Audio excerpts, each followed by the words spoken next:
ونعوذ به من شرور أنفسنا ومن سيئات أعمالنا من يهده الله فلا مضل له ومن يضلل فلا هادي له سبحانك لا علم لنا إلا ما علمتنا إنك أنت العليم الحكيم ولا حول ولا قوة إلا بالله العلي العظيم اللهم صل على سيدنا محمد وعلى آله وأصحابه أجمعين أما بعد. Assalamualaikum warahmatullahi wabarakatuh. Tuan-tuan, puan yang dirahmati Allah, mari kita mulakan majlis kita pada petang ini dengan kitab Al-Fatihah. A'udzubillahi minasyaitanir rajim.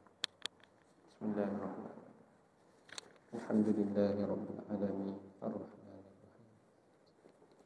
Iyyaka na'budu wa iyyaka nasta'in. Shiratal ladzina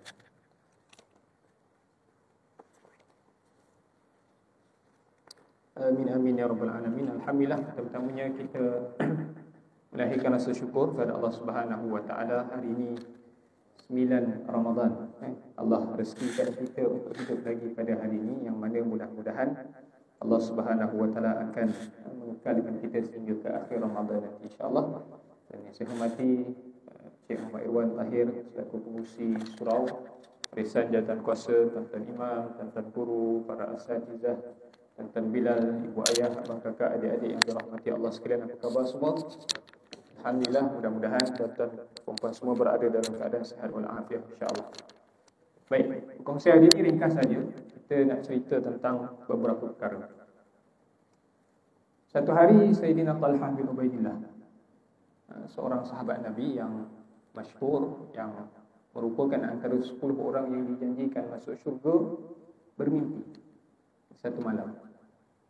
Dalam mimpi ini, dia melihat ada 2 orang lelaki dari perkampungan Bali di satu tempat bernama Bali.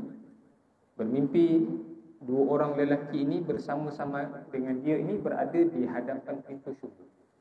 Siapa lelaki ini? Lelaki ini adalah 2 orang lelaki yang memeluk Islam, dan salah seorang daripada lelaki ini bersungguh-sungguh, saya sebut lelaki A lah, kurang, bersungguh-sungguh nak berjihad di jalan Allah, sampailah satu ketika Allah takdirkan beliau ini syahid dalam medan peperangan.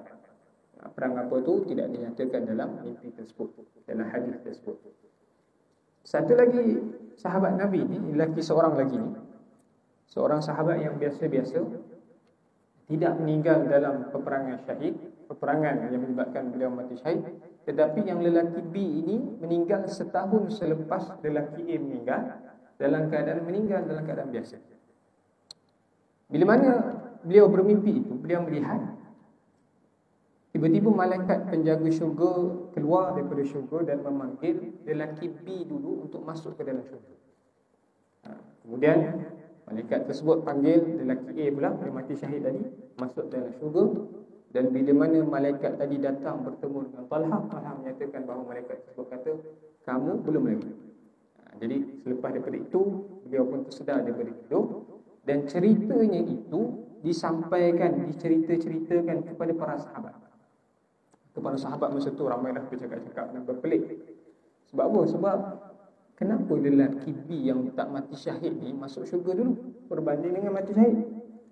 Maka akhirnya perkara ini sampai ke pengetahuan baginda Nabi sallallahu alaihi wasallam, dan apabila baginda Nabi tahu, baginda Nabi panggil Talhah bin Ubaidillah ini, dan beliau tanya, apakah yang membuatkan kamu takjub sangat dengan mimpi tersebut?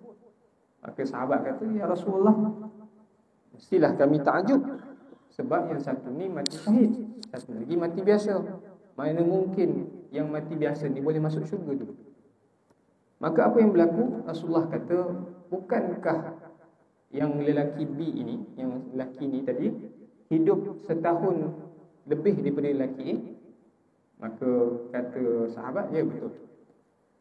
Kemudian Rasulullah tanya lagi, bukankah lelaki B ini bertemu dengan Ramadan berbanding sekali lagi Ramadan berbanding dengan lelaki A tadi?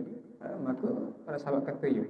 Maka Rasulullah kata, kalau begitulah keadaannya, maka perbandingan antara mereka berdua ini umpama langit dengan bumi.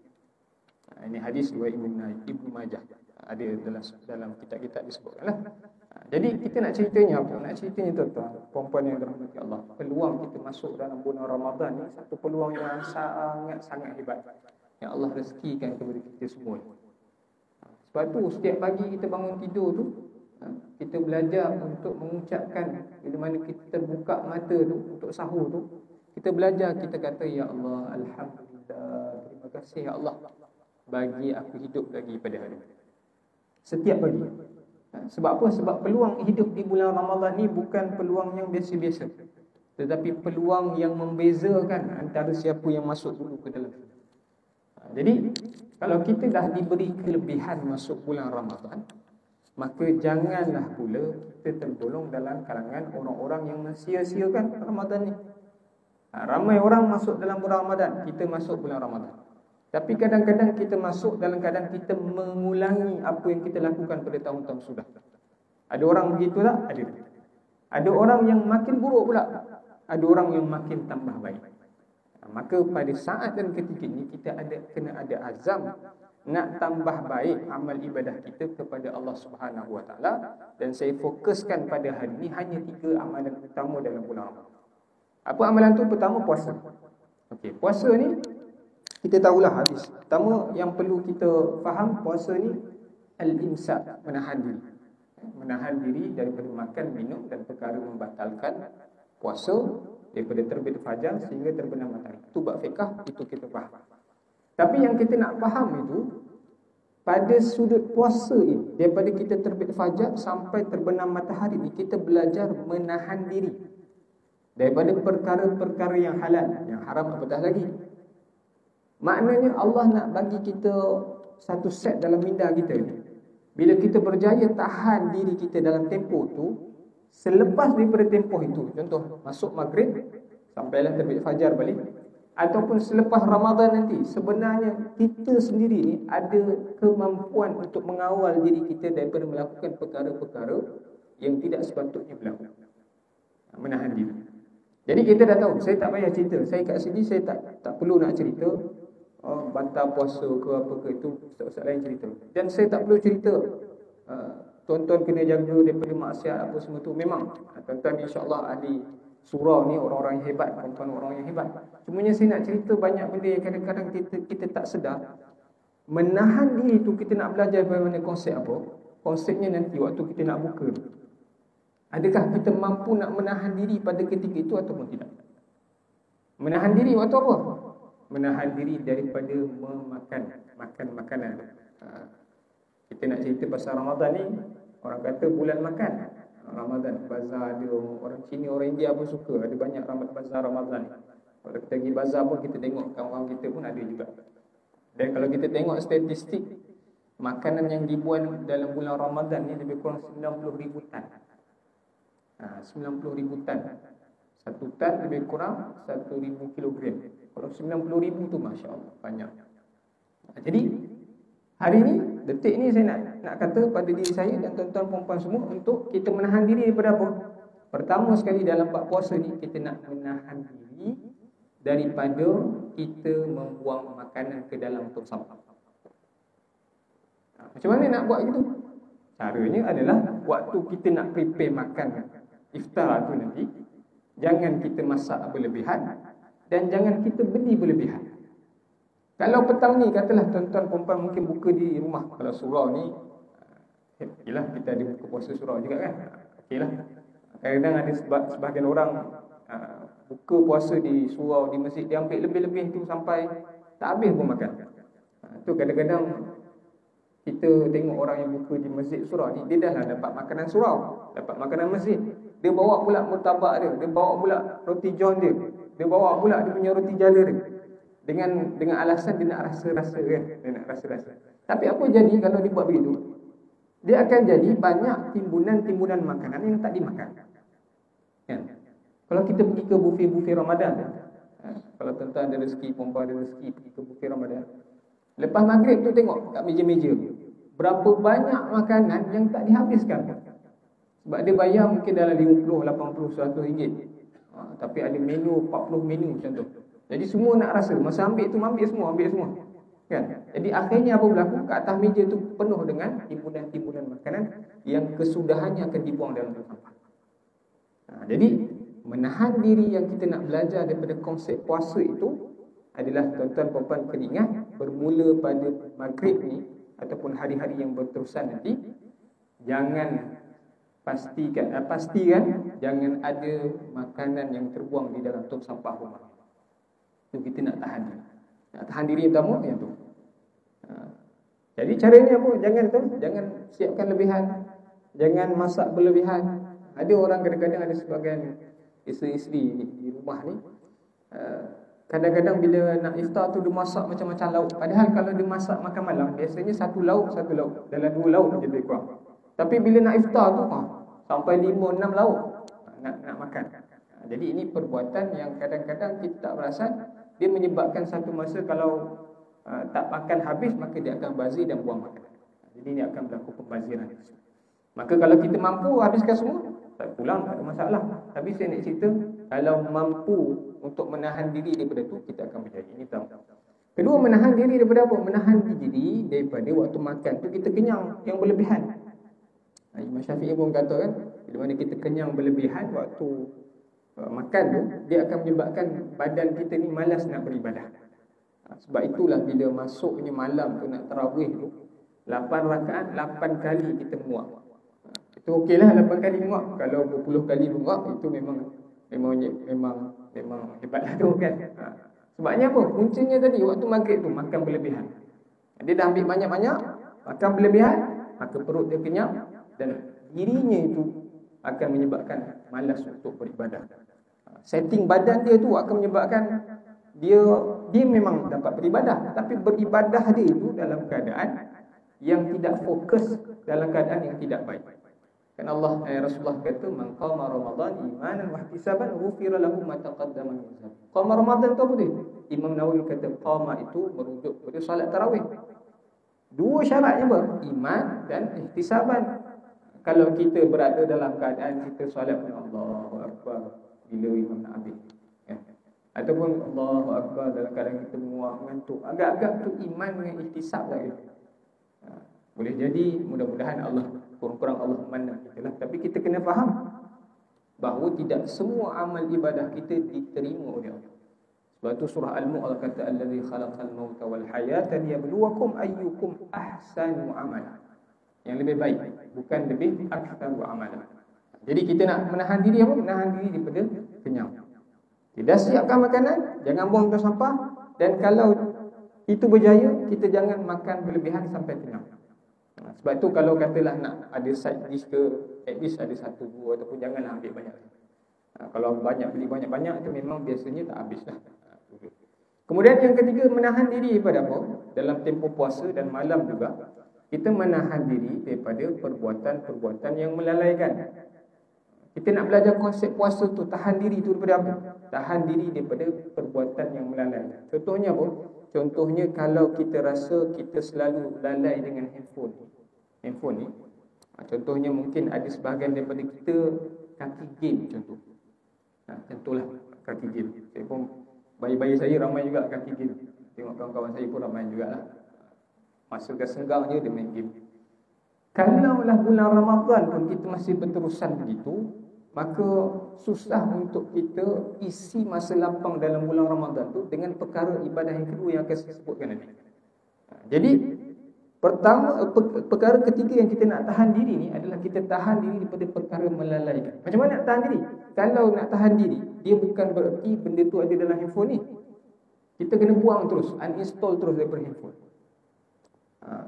Contoh macam saya, kalau saya bulan Ramadan ni saya uninstall Facebook dengan TikTok. Sebab bila kita tengok reels tu kan, kadang-kadang kita tak sedar, kita tengok, kita gelak, kita tengok, dah setengah jam.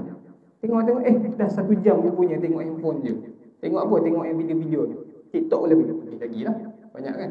Walaupun kadang-kadang dalam TikTok kita tu ada ceramah, tapi dia kadang-kadang ada selit-selit juga perkara yang melalaikan kita, menyebabkan kita tertengok benda-benda lain dan sebagainya lah. Jadi kalaulah kita tidak ada keperluan, contoh kalau saya tak ada keperluan apa pun Facebook dengan TikTok, sebab bukan sumber hidup saya lah. Maksudnya kalau seseorang itu memang TikTok tempat dia berniaga untuk cari nafkah, itu tak ada masalah. Ini saya cerita, tak ada masalah. Tapi kalau yang dia tahu, masing-masing daripada tuan-tuan perempuan sendiri tahu apa yang menyebabkan dia lalai dengan handphone. Ada orang mungkin dia selalu main Candy Crush, tentulah dia main game dan sebagainya. Ataupun ada sebahagian orang dia selalu tengok Shopee, setiap hari beli. Contoh, tiba-tiba ayah kita beli, mak kita, ayah kita beli barang. Benda tu boleh melalaikan. Jadi maka kita uninstall sementara daripada handphone. Kalau nak buka pun mungkin buka kat desktop ke dan sebagainya, ataupun akhir Ramadan nanti bolehlah kalau ada keperluan kita upload balik, untuk kita install balik dalam handphone. Ni kita nak belajar menahan diri supaya apa? Supaya kita dapat fokus dengan perkara yang lebih utama dalam bulan. Dan kemudian tak lain dan tak bukan, yang keempat, kita nak tahan diri daripada apa? Tahan diri daripada perkara-perkara perkataan yang tidak baik. Man lam yada' kata Nabi, man lam yada' qaulaz zur wal 'amala bihi, falaysa lillahi hajatan an yadha ta'amahu wa syarabahu. Ini hadis yang famous, selalu ustaz-ustaz sebut, berkaitan dengan perkataan-perkataan yang tidak baik. InsyaAllah tuan-tuan perempuan semua ni orang yang hebat, jadi saya tak perlu syarahlah bab ni. Ini sa'im, tak bersyarah. Tapi yang tiga awal tu kebanyakan daripada kita tak kira lah dia orang surau, orang masjid ke, masih lagi susah dia nak lari daripada ketiga. Jadi ini pertama, ibadah pertama, kita nak lahirkan konsep puasa itu, menahan diri itu, al-imsak itu ke mana? Keempat perkara yang saya sebutkan. Jangan buang sampah, jangan buang makanan di dalam tong sampah. Jangan buang sampah kena buang juga. Jangan makan makanan sampai kenyang. Kemudian kalau ada perkara-perkara lalai kat handphone kan, ataupun drama-drama TV tu macam tu. Sekarang ni ada Netflix dan sebagainya. Uninstall dulu, tak payah buka TV ke dan sebagainya. Dan yang keempat, kalau ada selalu menyebut perkataan-perkataan tak baik, kita tahan diri kita lah daripada perkataan tersebut. Jadi bila kita tahan diri kita itu daripada perkataan-perkataan tak baik, maka itu yang kita akan capai tahap puasa khusus tu, yang kata Imam Ghazali, tahap yang kedua. Kalau kita hanya capai tahap yang pertama, nahan lapar, dahaga, maka kita berada di tahap puasa orang awam yang rugi. Tak ada guna pun pada ketika itulah kita puasa. Okey, itu yang pertama. Yang kedua, amalan utama dalam bulan Ramadan ni adalah tak lain tak bukan Al-Quran. Kan? Al-Quran. Hari-hari kita baca.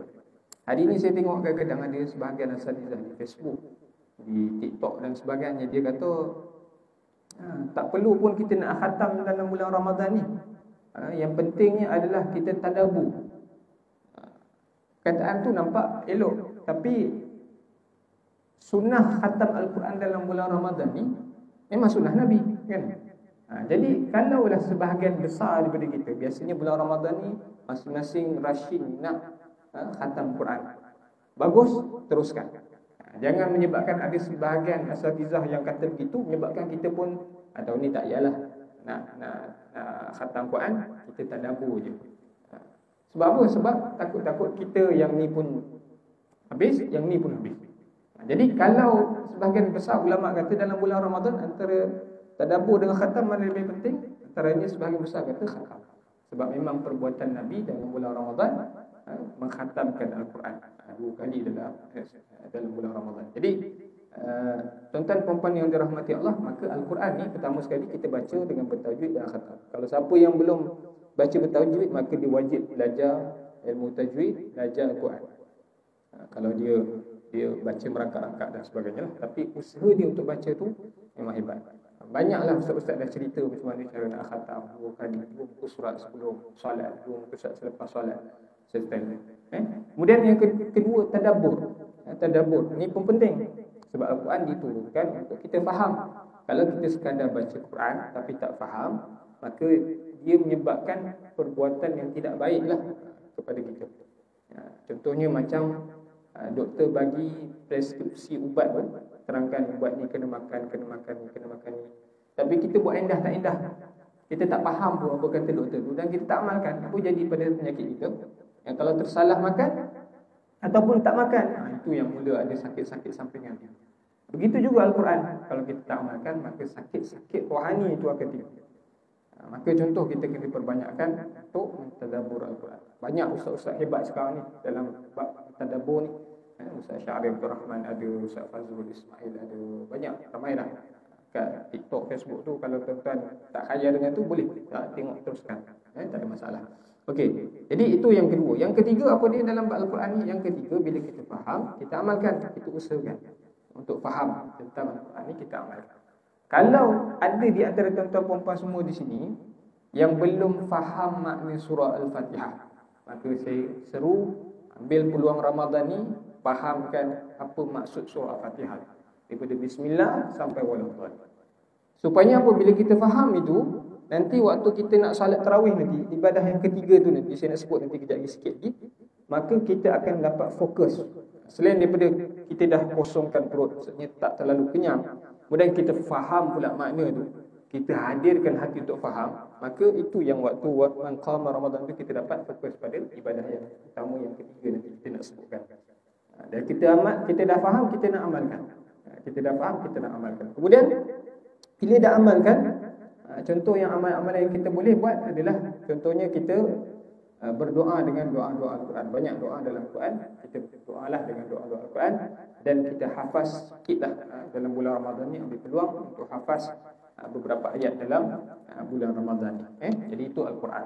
Kemudian bila Al-Quran tu kita dah dapat, khatam dapat, kemudian kita dapat juga setiap hari kita dapat tadabbur walaupun 1-2 ayat, kita pergi pula aktiviti amalan yang ketiga yang utama dalam bulan Ramadan, amalan solat tarawih, kan? Solat tarawih. Sebab itu Rasulullah kata tadi, 2 syarat tu nak diterima tu adalah iman wa ihtisab. Nak dapat itu macam mana? Pertama tadi, jangan biarkan perut kita kenyang. Dia berkait ni. Bila perut tak kenyang, kita dapat fokus untuk Al-Quran ni, kita faham. Bila itu faham, maka kita akan dapat fokus yang ketiga. Kadang-kadang bila kita tak faham satu perkara dalam perbuatan kita, itu yang menyebabkan kita bosan, itu yang menyebabkan kita tak boleh nak fokus. Tapi bila kita faham tentang perkara tu, maka kita akan fokus. Sebab tu mana-mana ceramah saya sebut, utamakan apa? Untuk kita faham dalam salat ni, pertama sekali faham surah Al-Fatihah tu, kita faham. Kemudian kalau dia dah faham surah Al-Fatihah tu, dia tingkatkan sikit untuk dia faham bacaan-bacaan doa di dalam solat. Kemudian daripada faham pula zikir-zikir di dalam solat. Kemudian bila dah faham, maka kita mula untuk faham bacaan-bacaan surah ataupun ayat yang dibaca oleh. Kalau ada kemampuan untuk faham, tahu imam malam ni nak baca surah apa contohnya. Kalau sebagai surau masjid tu dia dah letakkan malam ni imam mesti baca daripada awal ni. Kita dah tahu dah. Surau dah letakkan gitu. Maka petang tu lepas asar, kalau Ustaz Syari kata petang lepas asar tu belik-belik ataupun dengar syarahan berkaitan dengan juzuk tersebut, supaya bila imam baca malam tu, kita lebih fokus untuk beribadah kepada Allah. Jadi itu bila kita faham, kita akan dapat fokus yang baik. Dan juga tambah baik juga dalam Ramadan kali ini, kalaulah Ramadan sebelum-sebelumnya ada keadaan bila kita balik kampung, contohnya kita tak tarawih. Ada tak kadang-kadang kita balik kampung, kita tak tarawih, tak sempat? Ada kadang-kadang, sebahagian terutama yang muda-muda lah, yang dah berusia, insya-Allah dia boleh kekal dalam tarawih tu. Tapi kadang-kadang kita yang muda-muda ni balik kampung malam, jadi kadang malam tu tak sempat nak tarawih. Jangan biarkan satu malam kita sunyi tanpa tarawih. Usahakan. Kena perbaiki pada tahun ni, usahakan jangan biarkan satu malam sunyi tanpa tarawih. Dan kemudian ni apa? Walaupun tarawih tu berseorangan diri.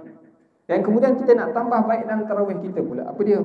Tambah baik dalam tarawih kita adalah kita stay sampai imam beransur keluar. Sampai imam beransur keluar. Sebagaimana hadis Nabi, "Man qama ma'al imam hatta yansarif kutiba lahu qiyamul lail." Siapa yang bersama dengan imam sehingga imam itu keluar daripada solatnya, itu maknanya imam surai, maka dia dicatatkan baginya seumpama bangun sepanjang. Ini satu perkara yang kita susah nak buat, tetapi bila kita buat itu, kita dapat pahala beribadah sepanjang. Jadi itu saja tuan-tuan puan-puan yang dirahmati Allah.